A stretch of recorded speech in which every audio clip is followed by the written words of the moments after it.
KFC കഴിക്കാൻ എല്ലാവർക്കും ഇഷ്ടമാണ്, പ്രത്യേകിച്ചും കുട്ടികൾക്കല്ലേ. അപ്പോൾ അതിന് വേണ്ടിയിട്ട് ഞാനിങ്ങനെ നമുക്ക് വീട്ടിൽ തന്നെ KFC ഉണ്ടാക്കിയെടുക്കാൻ വേണ്ടിയിട്ട് 1 കിലോ ചിക്കൻ നന്നായിട്ട് ക്ലീൻ ചെയ്ത് കട്ട് ചെയ്തെടുത്തിട്ടുണ്ട്. അതിലേക്ക് 1/2 ടീസ്പൂൺ മഞ്ഞൾപ്പൊടി, 1 ടീസ്പൂൺ കുരുമുളക് പൊടി, 1/2 ടീസ്പൂൺ മുളക് പൊടി, പിന്നെ 1/2 ടീസ്പൂൺ സോയാ സോസ്, അതിൻ്റെ കൂട്ടത്തിൽ തന്നെ 2 മുട്ട, പിന്നെ 4 ടീസ്പൂൺ മൈദാമാവ്, ആവശ്യത്തിന് ഉപ്പ്. ഇച്ചിരി ഉപ്പ് നന്നായിട്ടുള്ളതാണ് ടേസ്റ്റ് കിട്ടുന്നത്. പിന്നെ ഒരു നാരങ്ങ, ഒരു വലിയ നാരങ്ങയാണ്, ചെറിയ നാരങ്ങയാണ്, ഒരു നാരങ്ങ പിഴിഞ്ഞൊഴിക്കുക. ഇത്രയും ചേർത്തിട്ട് നമ്മളിത് നന്നായിട്ട് മിക്സ് ചെയ്തെടുക്കണം. നന്നായിട്ട് മിക്സ് ചെയ്തെടുത്തിട്ട് ഇത് 1 മണിക്കൂർ നമ്മൾ മാറ്റി വെക്കണം. ഇത് ഉപ്പും അതിൻ്റെ അരപ്പുകളെല്ലാം കൂടെ അകത്തെ പിടിക്കാൻ വേണ്ടിയിട്ട്. എന്നിട്ട് അത് 1 മണിക്കൂർ ഫ്രിഡ്ജിലേക്ക് വെക്കണം. അപ്പോൾ നമ്മൾ 1 മണിക്കൂർ ഫ്രിഡ്ജിൽ വെച്ചിട്ട് എടുത്തിട്ടുണ്ട്. പിന്നെ നമുക്കിവിടെ ബ്രെഡ് ക്രംസ് എടുത്തിട്ടുണ്ട്, എണ്ണ ചൂടാകാൻ വെച്ചിട്ടുണ്ട്. ഇനി ഈ ബ്രെഡ് ക്രംസിനകത്തേക്ക് ഈ ചിക്കൻ ഓരോ പീസ്, ഇതിൻ്റെ കൂട്ടത്തിൽ മുട്ട വേണം. മുട്ട നമുക്ക് ആവശ്യമനുസരിച്ച് ഒരെണ്ണമാണ് 2 വേണ്ടതെന്നനുസരിച്ചിട്ട്, കൂടുതൽ ഉണ്ടാക്കുന്നുണ്ടെങ്കിൽ 2 വേണ്ടി വരും, അല്ലെങ്കിൽ 3 വേണ്ടി വരും. അങ്ങനെ ഉടച്ചെടുക്കുക. ഞാനിപ്പോൾ കുറച്ച് ഉണ്ടാക്കുന്നുള്ളത് കൊണ്ട് 1 മുട്ട ഉടച്ചെടുത്തിരിക്കുന്നത്. നന്നായിട്ട് ഒന്ന് അടിച്ചെടുത്തിട്ട് മുട്ടയ്ക്കകത്ത് മുക്കി, ഓരോ പീസെടുത്ത് മുട്ടയ്ക്കകത്ത് മുക്കി വെച്ചിട്ട് ബ്രെഡ് ക്രംസിനകത്ത് കോട്ട് ചെയ്യണം. ഞാനിവിടെ ഡബിൾ ലെയർ ഉണ്ടാക്കുന്നത് കൊണ്ട് 1 പ്രാവശ്യം ബ്രെഡ് ക്രംസിനകത്ത് കോട്ട് ചെയ്തിട്ട് അതൊന്നുകൂടെ മുട്ടയ്ക്കകത്ത് മുക്കിയിട്ട് ഒന്നുകൂടെ കോട്ട് ചെയ്തെടുക്കുന്നുണ്ട്.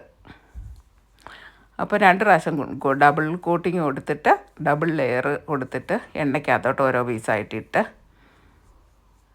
നമുക്ക് വറുത്തെടുക്കാം. അപ്പോൾ ഞാനിതെല്ലാം 2 പ്രാവശ്യം കോട്ട് ചെയ്തെടുക്കുവാണേ.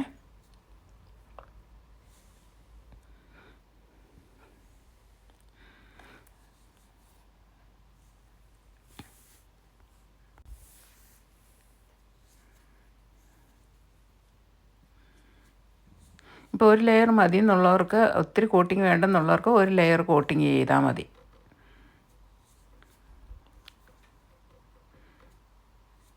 ഇപ്പോൾ എണ്ണ ചൂടാകുന്നതിന് എണ്ണയ്ക്കകത്തോട്ട് ഇട്ടു. എണ്ണയ്ക്കകത്തോട്ടിട്ട് ഒത്തിരി വലിയ തീ ഇടരുത്, ഒരു മീഡിയം മീഡിയത്തിൽ അല്പം കുറഞ്ഞ് നിന്നാലും മതി. ഇത് കരിഞ്ഞു പോകാതെ ശ്രദ്ധിക്കണം. ഒത്തിരി തീ ഇട്ടിട്ടുണ്ടെങ്കിൽ ഇതിൻ്റെ പുറം കരിഞ്ഞിട്ട് അകം വേകാതിരിക്കും.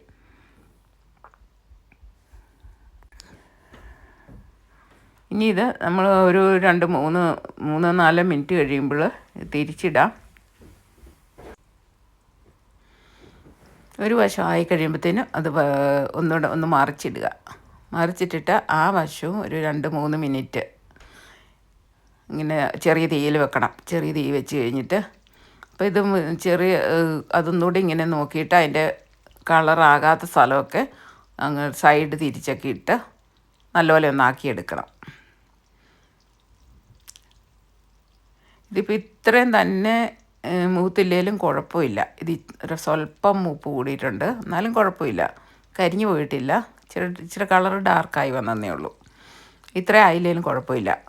അപ്പോൾ ഇതിന് അങ്ങോട്ടും ഇങ്ങോട്ടൊക്കെ തിരിച്ച് മറിച്ച് വെക്കിയിട്ട് അതിൻ്റെ വേകാത്ത സ്ഥലം ഉണ്ടെന്ന് തോന്നിയാൽ അങ്ങനെ സൈഡൊക്കെ തിരിച്ചിട്ടിട്ട് അത് 1-2 മിനിറ്റ് കൊണ്ട് ഇത് ശരിയാക്കി എടുക്കാം. അത് കഴിയുമ്പോഴത്തേനും നമുക്കിത് എണ്ണയ്ക്കകത്തുനിന്ന് എടുക്കാൻ പറ്റും.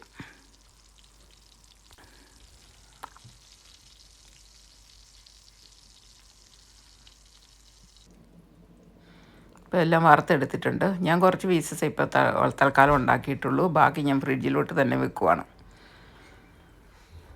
അപ്പോൾ നല്ല എളുപ്പത്തിൽ നമുക്ക് ഉണ്ടാക്കിയെടുക്കാം വീട്ടിൽ തന്നെ. അപ്പോൾ എല്ലാം റെഡി ആയിട്ടുണ്ട്. അപ്പോൾ വീഡിയോ ഇഷ്ടപ്പെട്ടെങ്കിൽ എല്ലാവരും ലൈക്കും ഷെയറും ചെയ്യുക, സബ്സ്ക്രൈബ് ചെയ്യുക. അപ്പോൾ അടുത്ത വീഡിയോയുമായി വരുന്നവരെ എല്ലാവർക്കും ബൈ.